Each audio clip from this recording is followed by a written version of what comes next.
Okay, so this is the notes for 5-2. Okay, this is factoring day 1. All right, so let's look at this first group of problems. So the first step when factoring is you need to look for your greatest common factor, GCF. That's what it stands for, greatest common factor.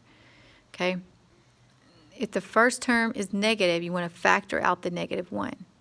Okay, so when your first term has a negative, like down here on 2 and 4, you want to pull that negative out because you don't want to have to factor that negative. Okay, so first let's look for our greatest common factor. So what do these two have in common? They have a 3 and they have an x. Right? Because 3 is a factor of 3 and 3 is a factor of 6. And they both have an x in common. So take your x out and you're left with x here. And then you take 6 divided by 3, which is 2, is what's left. Okay? And if you always want to check, you can multiply it back through. You can distribute it back through to make sure you get the right answer. So 3x times x is 3x squared. And 3x plus 2 is 6x. So you can check your work. Okay?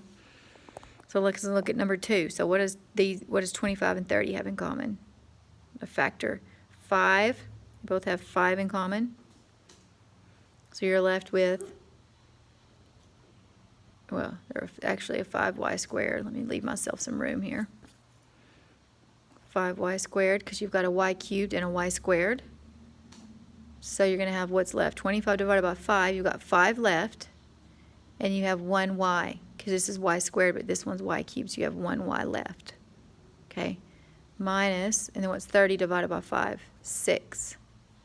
That's it. Okay, so to check yourself, you could do 5 times 5 is 25. Y squared times y is y cubed.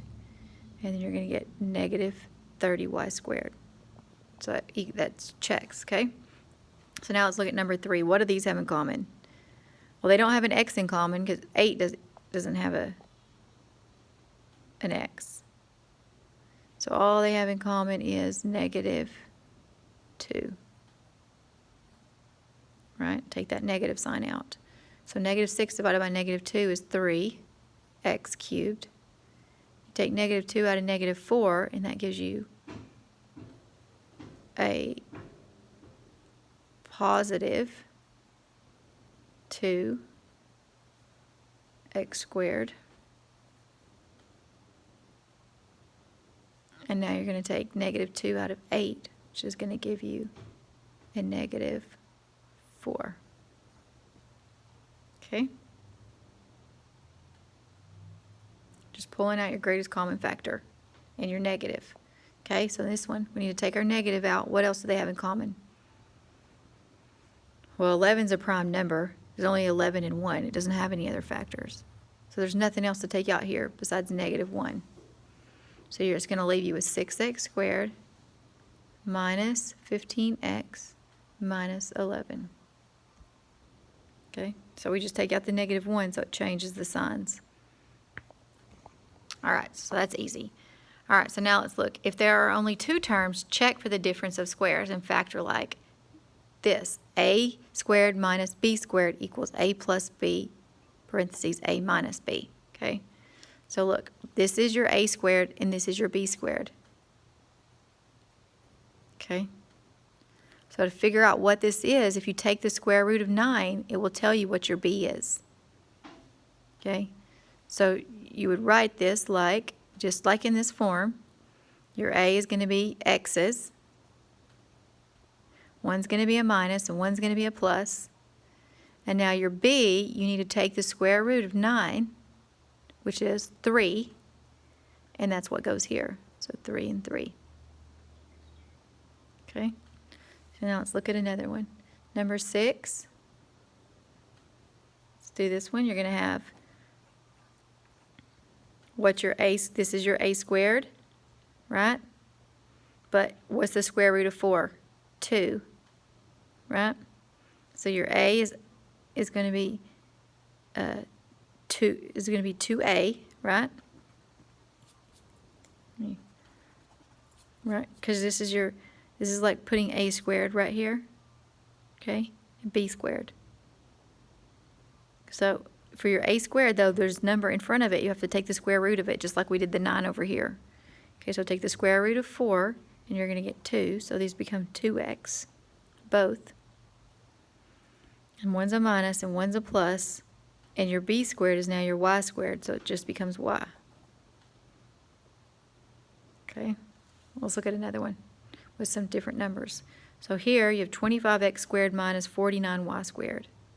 So take your square root of 5, and you get 5, so you're going to have 5x and 5x. And then now you're going to have a plus, one's a minus and one's a plus, and you're going to take the square root of 49, right, which is 7, and you're going to have 7y. 7y. Okay? So you're just taking the square root. So this one, what's the square root of 5? There isn't, I mean, it's a decimal, right? It's nothing even. It's not a squared number. So you can't do this one. This one, the answer would just be it's prime. And you cannot factor it. Okay? Okay, this one, so you've got your x squared is going to be x, and you're going to have minus and plus. Now, what's the square root of 9?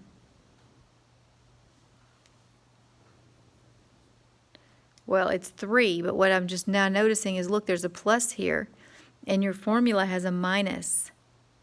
Okay? So you cannot do the difference of squares in this one. Okay? It's not possible. So, since it's not possible, your answer would be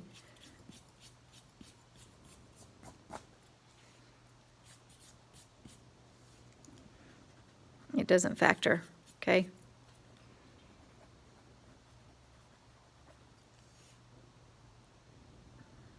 Okay, so let's just try to save time. I'm not going to be able to work all these out. Let's see. Let's do some of these on the back. So if there are 3 terms and the number in front of x squared is 1, factor mentally. So this page is trying to get you just to think about it in your head.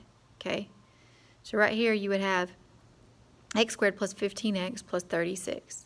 So what are going to be our factors? First, you have an x squared, so you know your first numbers are going to be x and x.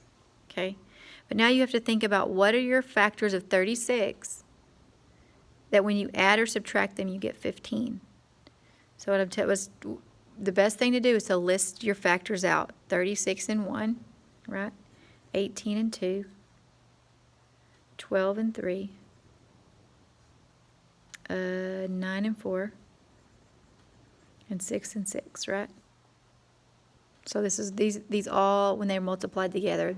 When I say factors of 36, these all, when you multiply them together, you get 36. So now let's look at them. And which ones, if you add or subtract them, you get 15, right? So if you subtract 18 and 2, you get 16, so that doesn't work. If you add 12 and 3, though, you get 15.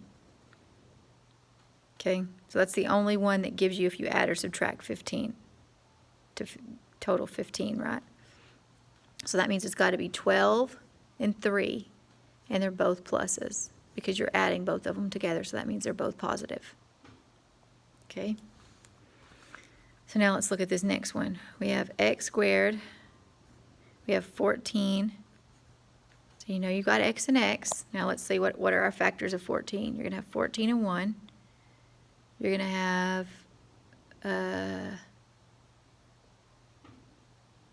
7 and 2, and you're going to have 14. Is that it? Okay. So 14 and 1 and 7 and 2. If you add or subtract these, do you get either one of these? Do you get 9?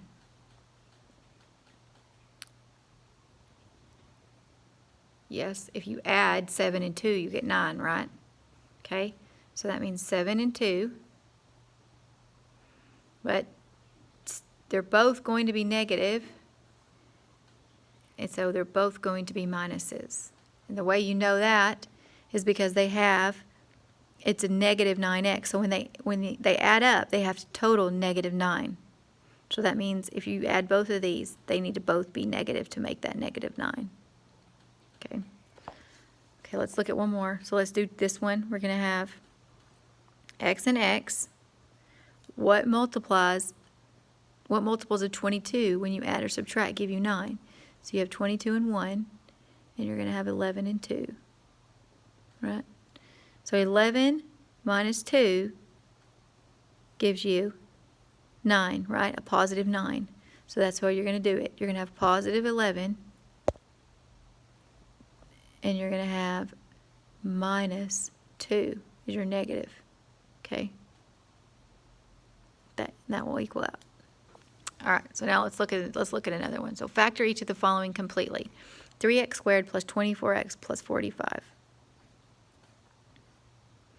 So what are your factors of 3? You get 3 and 1, right? And that's it.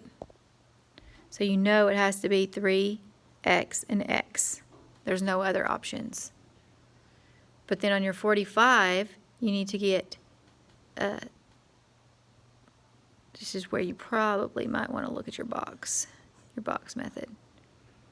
Okay. So you're going to get 3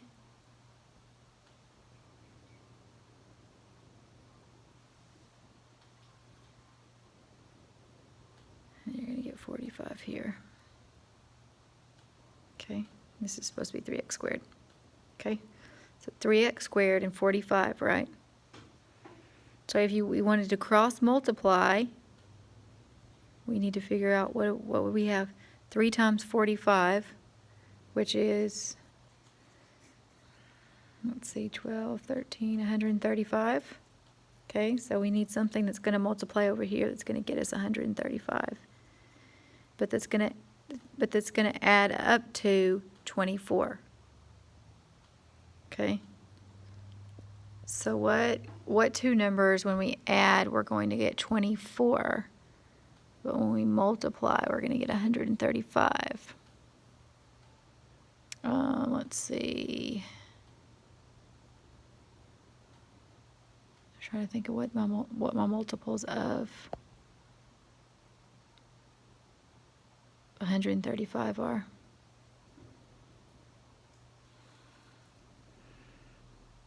And I need my calculator. Hold on.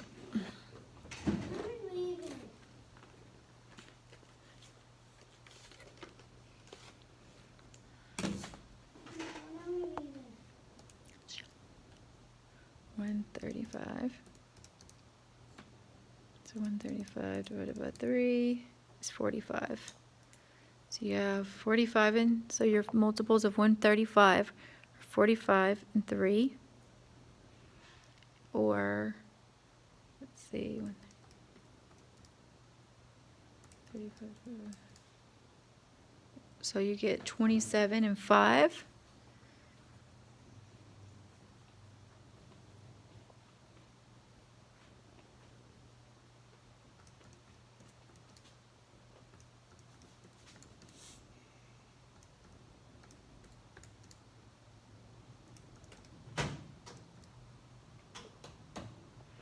And you get 15 and 9, okay?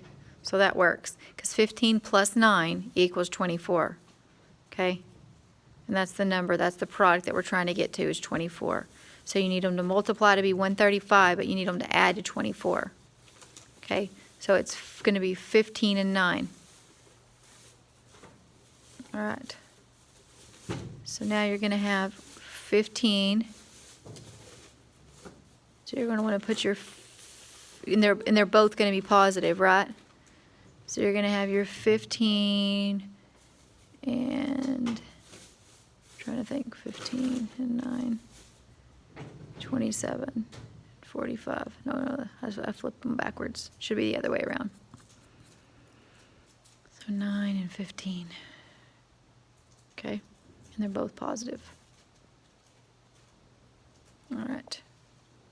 Okay, so use your cross multiplication, okay, so to fill out your chart to figure out what you need to do, and then list your products out so that you can find something that when they add together, you get the middle number, okay?